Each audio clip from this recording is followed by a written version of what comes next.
John Stuart Mill's The Subjection of Women, published in 1869, is a seminal work advocating for gender equality and women's rights. In this essay, Mill challenges the prevailing societal norms and legal systems that subjugate women, arguing for their equal rights in education, employment, marriage, and politics. A cornerstone of feminist philosophy, the essay combines moral reasoning, utilitarian principles, and empirical evidence to make a compelling case for the liberation and empowerment of women. Context and purpose. Mill wrote The Subjection of Women during an era when women were denied basic rights and were legally subordinate to men, especially in marriage and property laws. The essay's purpose is twofold: to critique the inequality between men and women as unjust and detrimental to society, to advocate for the legal and social reforms necessary to achieve gender equality. Mill believed that the subordination of women was not only morally wrong but also a hindrance to societal progress, as it restricted half of humanity from contributing fully to public and private life. The principle of equality. Mill begins the essay by asserting that the legal subordination of women to men is inherently unjust. He argues that all individuals, regardless of gender, should have equal opportunities and rights. This principle of equality is grounded in liberal and utilitarian values, emphasizing that society benefits when all individuals are free to develop their talents and pursue their interests.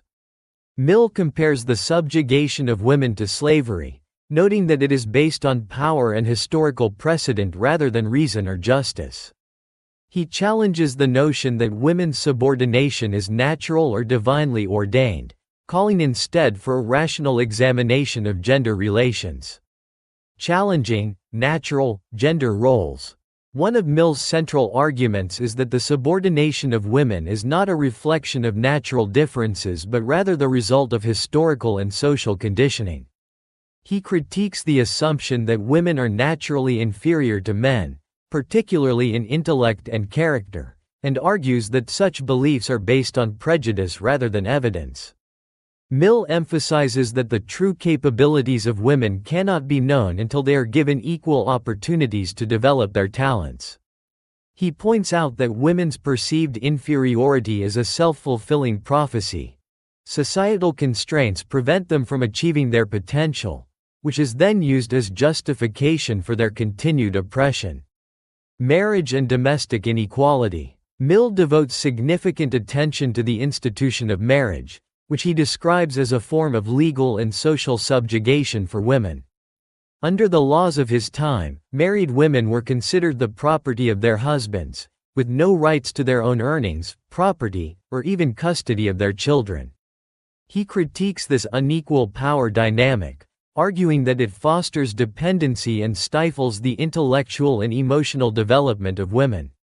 Mill advocates for marriage as an equal partnership, based on mutual respect and shared responsibilities, rather than domination and submission. Mill also addresses the societal expectation that women should be confined to domestic roles as wives and mothers. While he acknowledges the importance of family life, he argues that these roles should not preclude women from participating in public life or pursuing careers outside the home. Economic and educational opportunities. Mill highlights the lack of economic and educational opportunities for women as a major source of their subjugation. He critiques the exclusion of women from most professions and the limited access they have to education, which perpetuates their dependence on men. He argues that women should have the same access to education as men, allowing them to develop their intellectual abilities and compete on equal footing in the labor market. By excluding women from economic opportunities, society not only limits their potential but also deprives itself of their contributions to progress and innovation. The benefits of gender equality. Mill emphasizes that gender equality is not only a matter of justice but also a practical necessity for societal advancement. He outlines several benefits of empowering women. Economic growth. Allowing women to participate fully in the workforce would double the pool of talent and innovation, leading to greater productivity and economic progress. Better marriages. Equal partnerships in marriage would foster mutual respect and understanding, creating stronger and more harmonious relationships. Improved morality and governance. Women's perspectives and values would enrich public life, leading to more compassionate and ethical decision-making in politics and governance. Social progress. A society that values equality and fairness for all its members is better positioned to address other social injustices and challenges. Mill argues that gender equality benefits everyone, not just women, by creating a more just, prosperous, and harmonious society. Critiquing traditional arguments. Throughout the essay, Mill systematically dismantles the traditional arguments used to justify women's subordination, biological differences. Mill critiques the idea that biological differences between men and women justify inequality.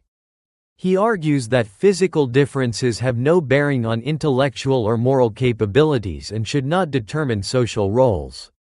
Tradition and custom. Mill challenges the reliance on historical precedent, noting that many past practices, such as slavery, were once accepted but are now recognized as unjust. He argues that tradition alone is not a valid justification for perpetuating inequality. The consent of women. Mill addresses the claim that women accept their subordinate roles willingly. He argues that this so-called consent is the result of social conditioning, where women are taught to value submission and dependency from a young age. The stability of society.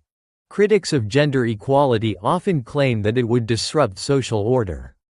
Mill counters that true stability comes from justice and fairness, not from maintaining oppressive hierarchies.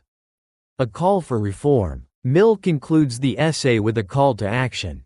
He urges legal and social reforms to establish gender equality, including granting women the right to vote and participate in politics.